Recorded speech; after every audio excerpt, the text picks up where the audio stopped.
Hey, good morning. Hello. How are you? My name is Mark Farzetta. This is the Farzy Show presented by MyBookie, mybookie.ag. So you go to bed last night knowing that Ranger Suarez gets out-dueled by Tarek Skubal. So the lefty-lefty thing, the lefty versus lefty thing works in the favor of the Tigers. Phillies have that blow-up inning in the fifth. So that's not a great feeling.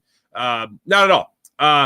And then maybe right before you went to bed, maybe you're doing your final scroll on social media, you see that Adrian Wojnarowski drops the Woj bomb of McCall Bridges going to the New York Knicks. So, more Villanova guys. Yeah, whatever. I'm not concerned with that. I'm concerned the fact that the Knicks, a team that just beat you in the first round and seem to have a pretty damn good core together that have obviously been playing together for a long time, after they had already beaten you in the first round of the playoffs in 6 games, they get better. Meanwhile, the Sixers are still sitting there on their thumbs, not sure what they're going to do. They were in on Paul George, now not so much on Paul George. They're just sitting there twiddling their thumbs right now. Maybe they're interested in Brandon Ingram as some conversation is starting to pick up about that with the NBA draft going on tomorrow night. And the 76ers looking to potentially trade the number 16 overall pick. My thing is this.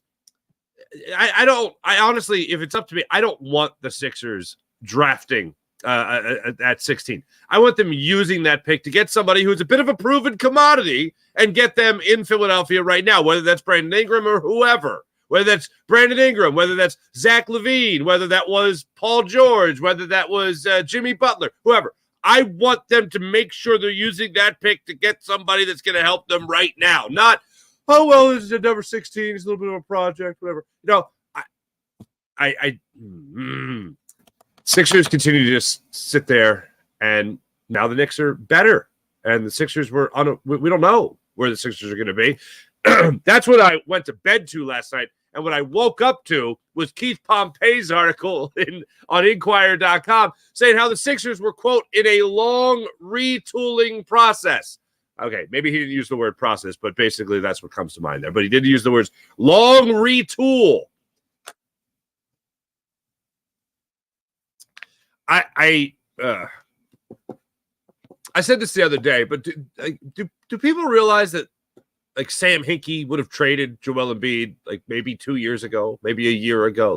Like we'd already be in phase 2 of the process. Maybe we'd be maybe the Sixers would be in a spot where they'd be trying to build around Tyrese Maxey with Embiid already gone. Maybe that's the case. Maybe Hinkie wouldn't have even taken Maxey. I don't know. All of that's revisionist history, but I got to go back down that rabbit hole because that's exactly what I did when I saw the McCall Bridges trade. Because I went right back to that draft night where the 76ers had McCall Bridges. He was drafted. His mom was working in the ticket office for the Sixers, right? Something like that. And McCall Bridges is here. This is amazing. This was after Burnergate, so I went through that in my mind briefly last night. And it was like the 20 minutes that Brett Brown, you didn't have Elton Brand as the general manager yet. Brett Brown was like in charge of the 76ers front office for like 20 minutes. And in those 20 minutes, he managed to put his own horrible failures fingerprints on the 76ers roster responsibilities. Not just coaching, but actually making personnel decisions. And in those like 20 minutes, McCall Bridges traded, bringing in Zaire Smith. And he had the balls in that moment to compare McCall Bridges to Kawhi Leonard. His defense is like Kawhi. Really? All right, cool. That sounds like a great... Oh, he's not going to play. Okay. All right. It was unforeseen circumstances, certainly. Health-wise, certainly. And I feel for the human that is Zaire Smith. But as far as the Sixers go and getting better in that trade, they clearly did not. And now McCall Bridges is getting traded for 6 picks and a pick swap. Oh, and Bojan Marjanovic. That's pretty good. That's pretty good. Okay, so that's the mood I'm in this morning. How are you? Yeah, that Phillies game was pretty terrible. It was pretty terrible last night. It was good, except for that 5th inning, and that 5th inning was terrible. If you were to tell me that that Ranger Suarez was going to take him for 4 runs in 1 inning, I would, I didn't specify whether or not they were earned or not. I would assume that there'd be some misplays in that inning. And I would assume that there'd be errors. Now, there wasn't an error assigned in that inning. There were 3 misplays, as I like to call them, that happened in that 4-run 5th inning for the Detroit Tigers, and they took Ranger Suarez for, ballooning his ERA to over 2. Now it's 2.01 on the season, but still the best in baseball. So that's still there. However, I want the Phillies to sweep the Tigers. Now that can't happen. Now they can only win the series, which is still nice, But in that, and the bats were just dominated, so it's not like I'm just excusing the bats. But like we all saw what happened with the bats. I'm still kind of confused as to what the hell happened defensively in that 5th inning, because in that 5th inning, Trey Turner had possibly 2. I didn't even think it was 2. I thought he had 1 misplay that definitely could have gotten the lead runner, potentially, maybe not, but potentially gotten a double play on a what would have been a 6-5-3 double play. That would have needed Bohm to fire across the field. Don't think it would have got the out, but I would like to see the attempt. And then Suarez in front of the mound, and then Rob Thompson got into Trey Turner potentially making another mistake in that inning, which I didn't think was fair. But if Rob Thompson thinks he had the opportunity, Rob Thompson's the last person to throw Trey Turner under the bus or any of his players. He thought he had an opportunity. We'll get into it. We'll get into that conversation, and of course, we will get a little bit into the NBA draft for tomorrow night. Tomorrow, we'll be talking a little bit more about that. Obviously, it will be draft day itself. Let's start it off with this McCall Bridges trade. McCall Bridges. This is what you see before last night. Before you call tonight. You see this from Adrian Wojnarowski. The Brooklyn Nets have agreed in principle on a trade to send McCall Bridges to the New York Knicks for Bojan Bogdanovic, 4 unprotected first-round picks, an unprotected first-round pick by the Bucks, an unprotected pick swap, and a second-rounder. Sources tell ESPN. Woj drops that on us last night. I would have loved to have seen McCall Bridges. McCall Bridges is not a superstar. He's a great player to have on the roster. Not a great player, but he's a great player to have on this roster. And he immediately makes you better.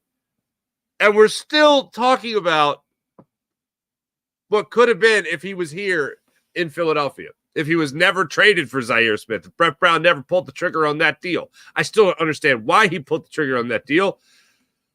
So we got to watch him go out and play in Phoenix, and he built a nice little career for himself. We watch him go to Brooklyn, and he plays some damn good basketball in Brooklyn. And now he is going to a New York Knicks team that could certainly use his abilities, his defense, his improvement that he has made on offense, the obviously now veteran player that he is. And I still have no idea where the Sixers are headed in this offseason. I would love to see Kelly Oubre back. Some of the rumblings I'm hearing right now is that it's just you might not be able to afford him. How much you have $65 million under the cap? How the hell you not afford a player like that? Are they going to have to overpay for guys? Everything you're hearing with the 76ers right now is, Maxi's here, Embiid's here. What's the next move? Even if they were to go out and get a Brandon Ingram, that's a good addition. That makes you a better team. However, a better team than what? Than the 2 guys you seem to have under contract right now that are going to do starting lineup? All right. It's 3 guys that are good players. They're one MVP caliber player, another guy that's an all-star, and then a guy like Brandon Ingram that certainly can be streaky as a shooter, more up than down, but that's the career he has carved out for himself. So when I look at it, I wonder, and that hasn't happened. That's just the speculation right now. But nothing is imminent right now with the Sixers team. And I have said this before, and this is the spot I'm in still, even after this trade. It is now not only have you not gotten better, not only you've actually gotten worse because you don't have a full roster from last year. Your 2 marquee players are obviously the same. So that's good. One of them hasn't left. And one of the other teams that bounced you out in the first round has just gotten better. So before you've done anything, you're now worse than you were last year. Great. And another team has gotten better. All right, look, we're all having fun in this world of sports. If you're Daryl Morey, do you have a plan in place? Or is your plan, are you now back to the drawing board? Like, that's what was the plan when you were able to go out there at the end of the season and speak about adding a third star and starting off with Joel Embiid and Tyrese Maxey is a great thing, and it is. I'm not saying it's not. But you're a little, stick your chest out a little bit there, a little bullish on what the goal was. I am still of the school of adding really good players. I'll be happy with that, as opposed to one great player.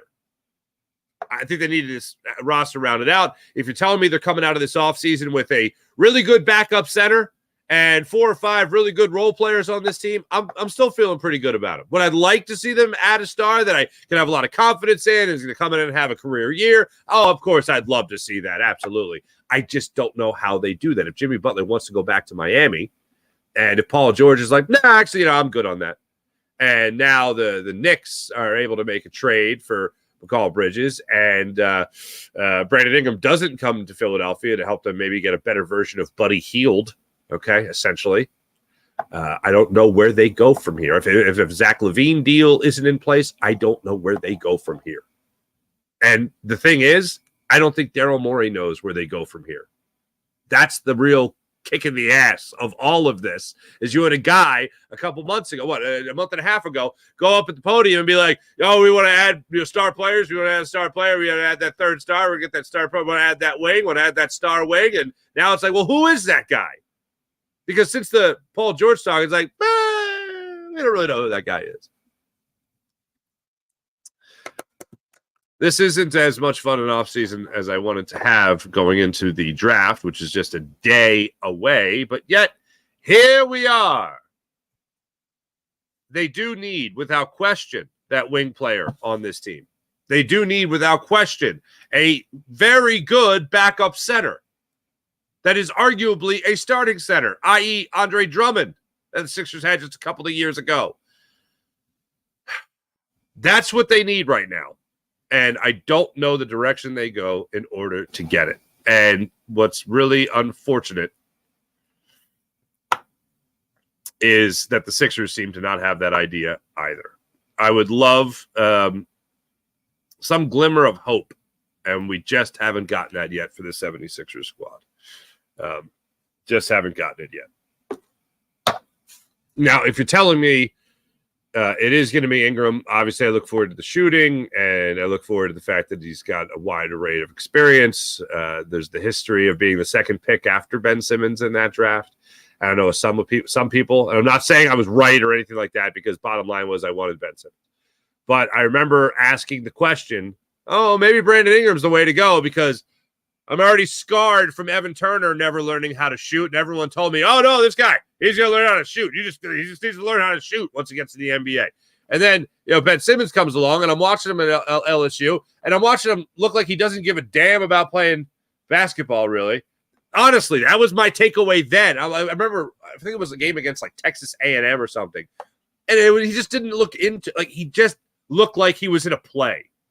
That's what I remember that being my takeaway. But I'm like, no. All these experts know far more than me. This guy could be LeBron James. I'm like, all right, well, how do you pass up on a guy that could be LeBron James? You know what I mean? And then Ingram was like you know what you're going to get. And, yeah, he has improved in his career. If you look at his shooting over the course of his career, he shot 29% his rookie year with the Lakers. The following year, he upped that 10%. Then again, it's kind of been streaky, but then he kept it together, 39%, 38%, 32%. Last year, or 2 years ago, 39% from three. And then last year, 35% from three. Not great. Not terrible. Not great. That's what he's been able to bring to the table from three. 2 years ago, he had his highest points per game, obviously playing without Zion Williamson, so his numbers are going to go up there. 24, almost 25 points per game 2 years ago. Last year, 20 points per game. And able to knock down, averaged a little bit more than a 3 a game. If he's going to be in this offense, he's going to be hit on the outside and the perimeter. You need him to do a little bit more than that. And he has made one All-Star team. So if you tell me you're bringing that, that's a good first. I think that's a good first step. And that's obviously going to be via trade as well. It's one thing for us to – I heard this joke, somebody talking about sports talk, and they were just like, all these people do this work for their favorite sports teams pro bono. It's like they try to figure out their problems, right? Well, we can do all the pro bono work we can for the 76ers, but the bottom line is I don't even think they know the direction they want to go just yet. And you know what's actually worse than that? I don't even think they know I don't even think they know the options they truly have at this point. I know it was a story last week about interest waning in Paul George. I think that really threw him through a loop. Now you settle into the idea of rooting to be wrong. And no. Here's what I'm hoping. Daryl Morey has a plan. I'm hoping Daryl Morey has some kind of genius plan that makes you go, oh, wow, this is why so many people think he's a brilliant GM, other than the fact that he drafted Tyrese Maxey, you know?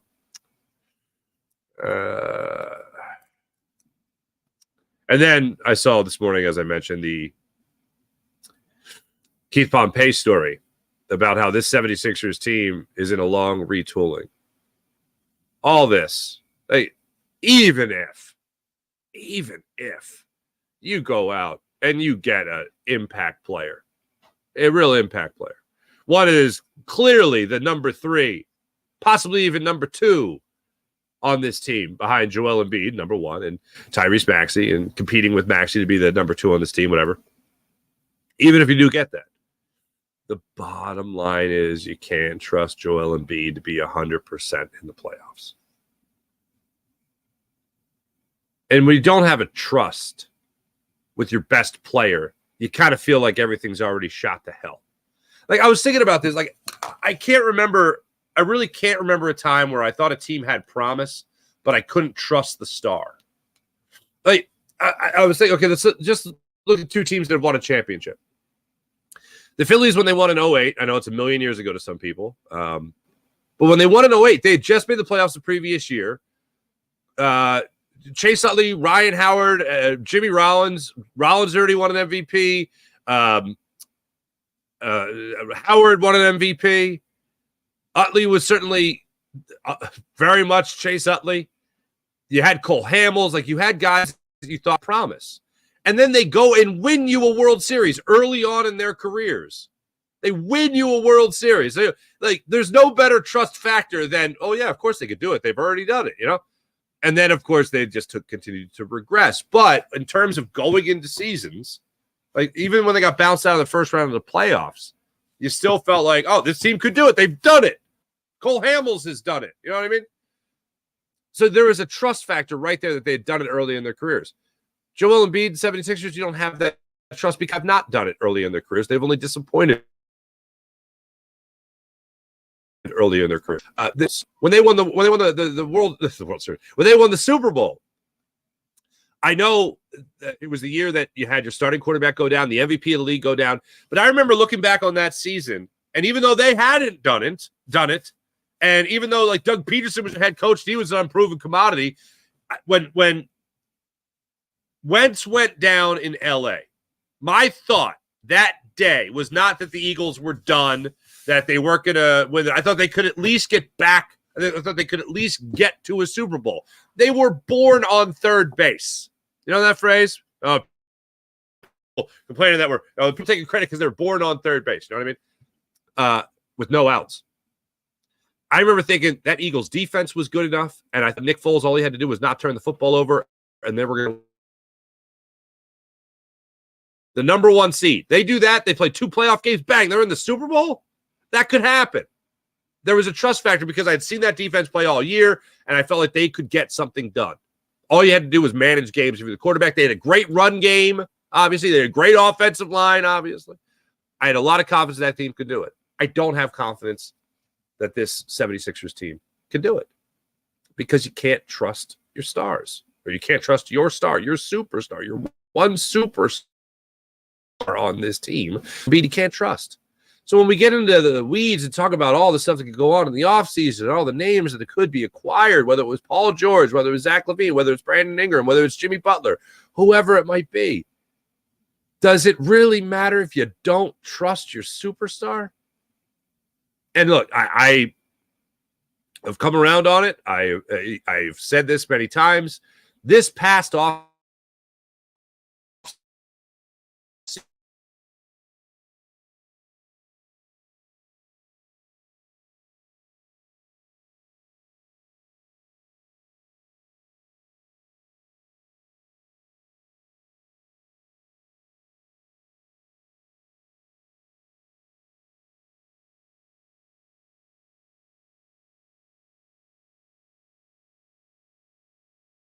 that he looked like a guy that was dogging it. I think he was giving you all he had. I just don't think that there was a lot left in the tank. Because of injuries, yes, absolutely. I don't think it was because of a conditioning thing. He showed you he came back. He played himself into shape. I thought we were ready to roll. And then it all came down to injury and Bell's palsy as well.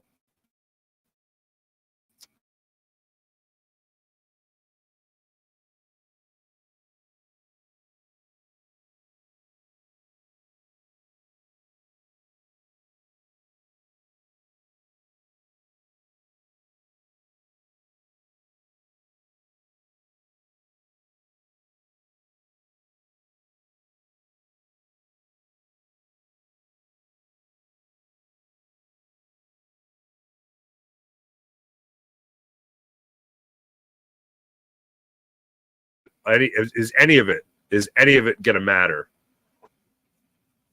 if you can't trust Joel Embiid in the postseason? The thing that'll make me excited is if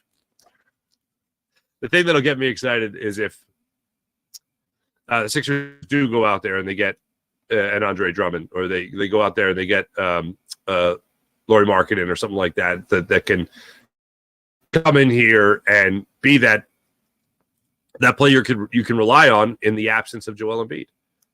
And I think at this point in his career, you kind of have to be very prepared to not have your MVP for a long period of time. All right, let's move on to the Phillies. I really need help understanding something last night because it just doesn't make any damn sense to me. Now, what makes sense to me is any pitcher could go out there and be dominant and be great and be phenomenal, and all of a sudden, out of nowhere, you just can't get anything done. You can't get anybody on base. You can't hit with runners in scoring position. And Tarek Skubal yesterday was that. He got himself out of any whatever jam he got into last night, which wasn't many. He only gave up 4 hits. Or it should be 3 hits. He gave up a walk, and he hit a batter. And it was really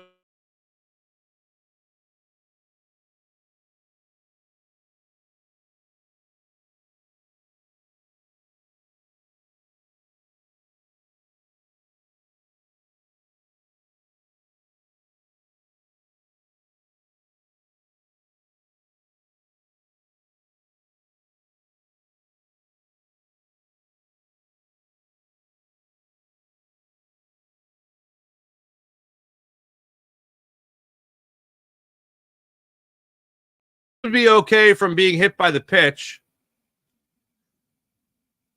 He seemed to be okay by being hit after being hit by the pitch. And then he runs around second base and looks a little slow. Okay, interesting. And then in the 5th inning, and this is what decided the game. In the 5th inning of yesterday's game, Trey Turner, I thought, made 1 misplay. Rob Thompson thinks he made 2. There were 3 misplays in total. 2 may have been made by Trey Turner. Number 1, Trey Turner gets, with runners on first and second after the back-to-back singles, Trey Turner has an opportunity to get a force out at third. potentially maybe get 2 outs in this particular situation. Gets the ground ball hit to him. And I just think it was a matter of doing something with the ball before he had it.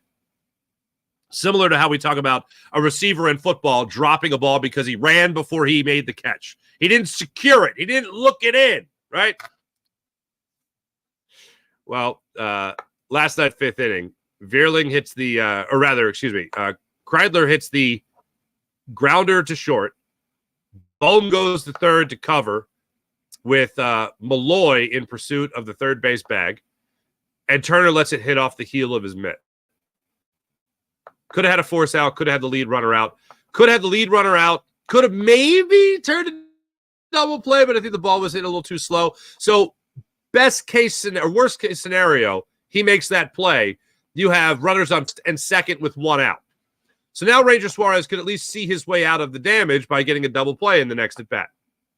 Instead, what happens is you now have the bases loaded and nobody out. It was not an error charged to Trey Turner. The hit was awarded to Kreidler.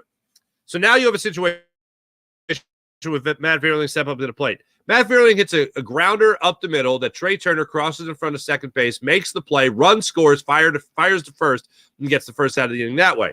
I didn't think Trey Turner had an opportunity to turn a double play or get a runner at second base. But he chose to go to first. Now, here's what else happened in that inning. The next batter, Ryan Ibanez, hits a bullet up the middle, line drive to center field. Christian Pache with a runner on second and third. Christian Pache fields the ball, fires in to home. Ranger Suarez, for whatever reason, and this is the third misplay, is in front of his catcher, Rafael Marchand. Instead of backing up the catcher for an errant throw made by Pache, he's in front of Rafael Marchand. This third run of the inning scores on that play.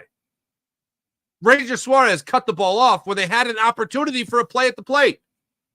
It would have been really close. I grant that. But I would love to have seen how close it was going to be. So the 2 maybe misplays there by Turner.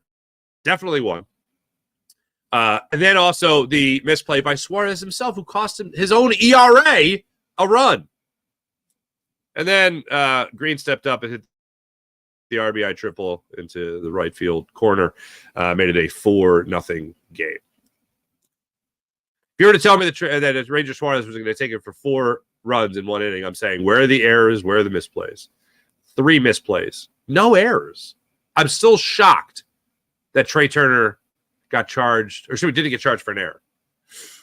The only thing that would have helped, really, is Ranger Suarez's ERA, which I think is still a noble cause. But here's Rob Thompson after the game talking about, you guys are the best, talking about what the hell happened in that 5th inning. From my vantage point, I think he had a shot. Excuse me. This is the first question was about Trey Turner, whether or not he had a play at second base to turn a double play on the Veerling grounder for the first run of the game. From my vantage point, I think he had a shot, but I'm not sure if he thought he had a shot because he's cutting across and he's probably in front of the base. So he decided just to get the out at first base. Because that way you won't have the infield in on the next, and maybe there's a play on that. I don't know. Okay. I don't think so. Okay. Suarez matched the zeros for 4 innings. Evaluate his outing tonight. I thought he was fine. I've seen him better. I think in that when they scored the runs, it was the 5th. Yeah. I thought he got a couple of pitches up in the zone. I think there have been a lot of games where he's gotten ahead a lot more than he did tonight, but I thought he was fine and he battled.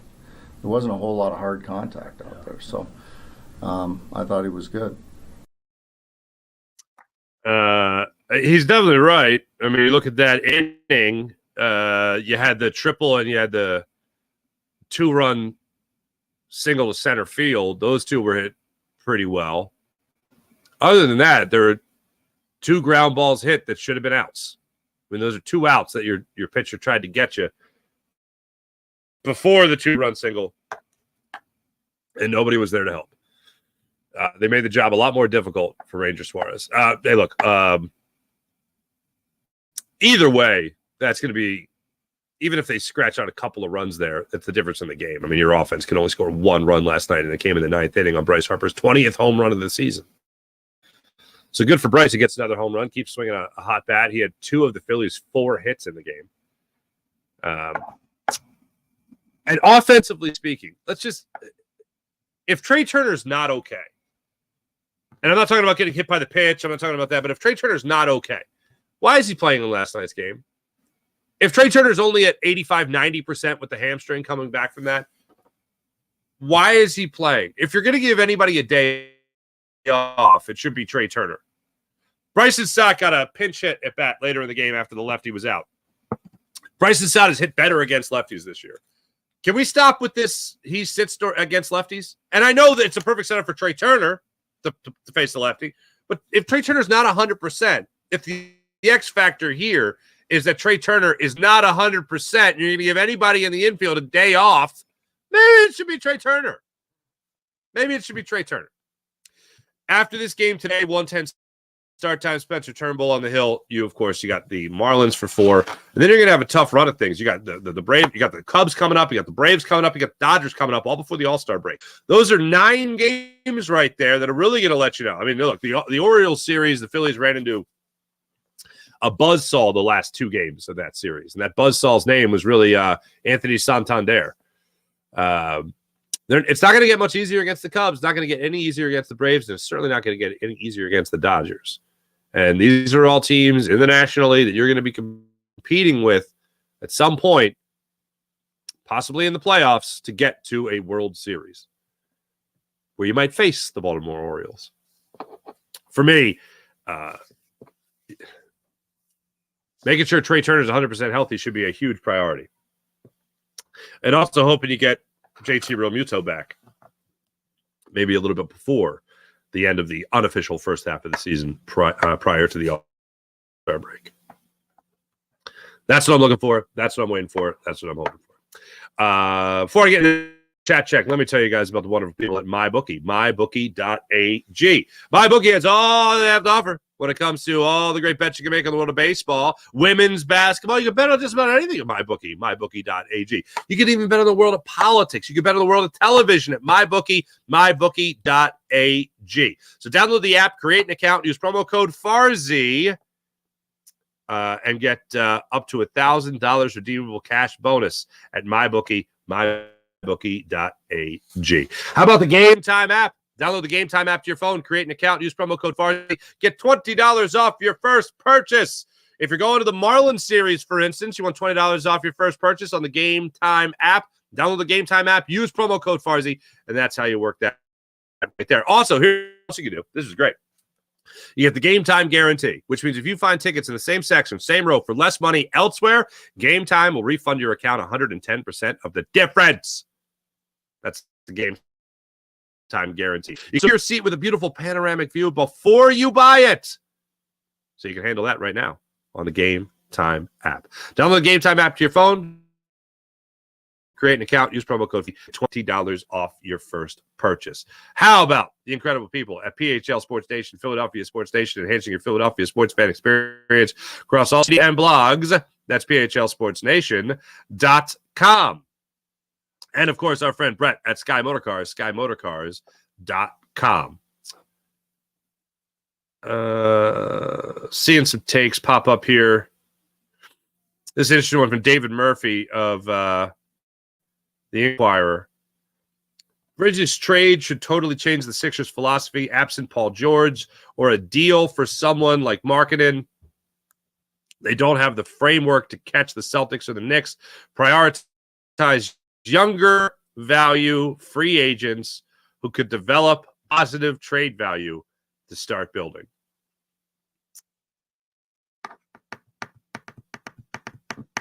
So let's see. You're not better than the Celtics, obviously. Right now, you're sure as hell not better than the Bucks. You're not better than the Knicks, as we know. The Cavs are an improving team that you matched up well against with Joel Embiid last year. You're the 5th best team, maybe. 6th best team, maybe. That's assuming a good offseason.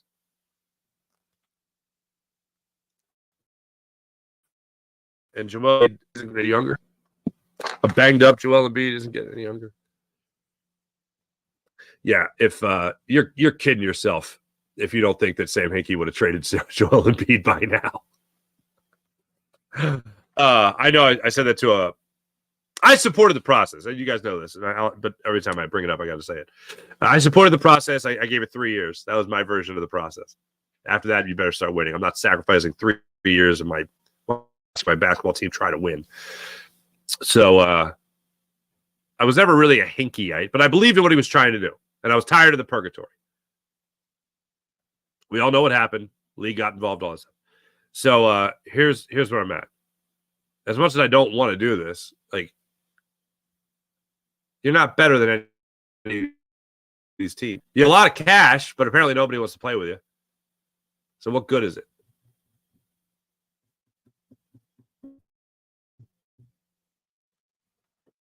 But yeah, my buddy was a huge process fan, Hinkie fan, all that stuff. Said to him, Hinkie would have he would have traded Joel Embiid by now. And his brain melted out of his ears. Anyway, how are you guys feeling? I don't feel so good. Where are we at here? Here we go. All right. James Alexander, what's going on? Great opportunity for McCall Bridges. Didn't get it. April, good morning. Sean Gillespie, what's going on? ABH, Sean Kilrain, Kevin, what's going on? Sixers organization has to accept and rebuild. Embiid has to be on the table. That is one thing I have not wavered with. Last 2 years ago, not this past season, but 2 years ago, I said, I'm taking calls. I'm not, but I'm taking calls. This year, he's not off the table. And people are calling about one thing. Hey, what about Joel Embiid? What do you think? I'm gauging interest at this point. I'm introducing the conversation because this could be your last chance for the process to be reborn. For the process to be reborn, maybe the process has to be traded. Seems like the only viable option right now, unfortunately. Seems like the only viable option.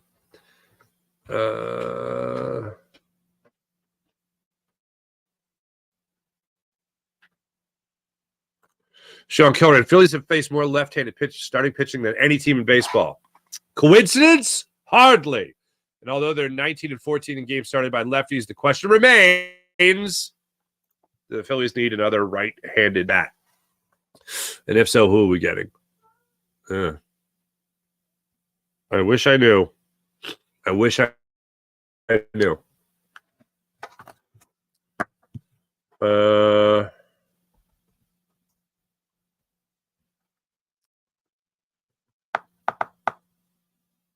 You know what's interesting? After the Buster Olney fake tweet, after he was hacked,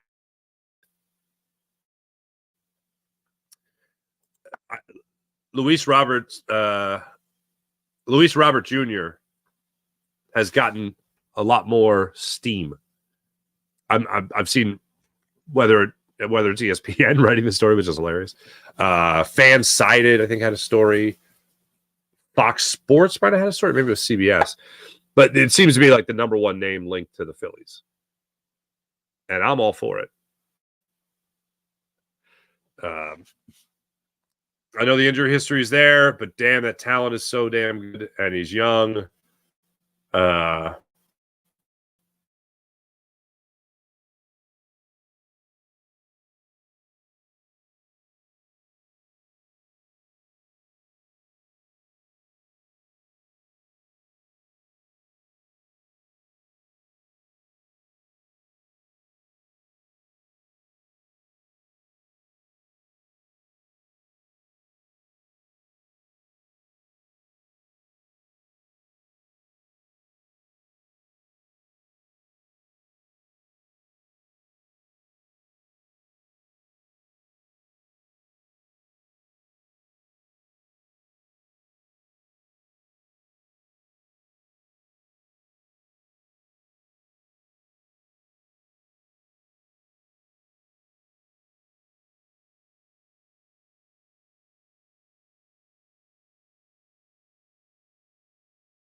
Let me try this again.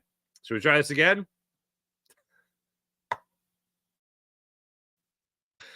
Oh, good Lord. God, I don't know what the hell's happening. I do like the joke. Lil Toots picked up the phone, kicked him off. The AOL dial-up is not going well for me today.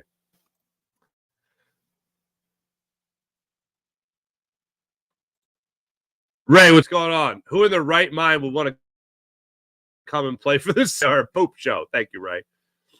IBH Max Headroom, great 80s reference. Thank you. Chad Crawford, good morning. What's up, Chad Crawford?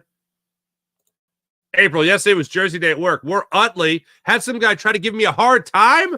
Said, ew, the Phillies, they suck this year. Sir, you are a moron. I set him straight quickly. Good job, April. Way to be. Michael, Knicks are making it real.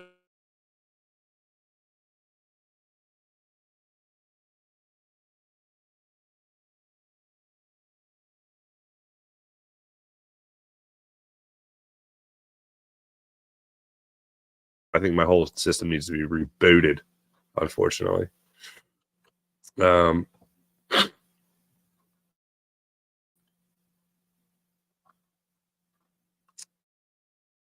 the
Are we back? I think we're back.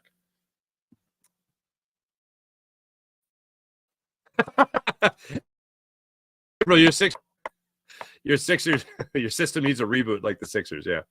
Charles dead. What's going on? As far as he's Jacob? No, it's not. It's not Jacob Media. It's me. It's 100% me. Don't you blame anybody else but me. I take full responsibility. Full responsibility. There's one more point I wanted to get into here. Sean Kilrain, do you need to skip? We need to skip the 16th pick and whoever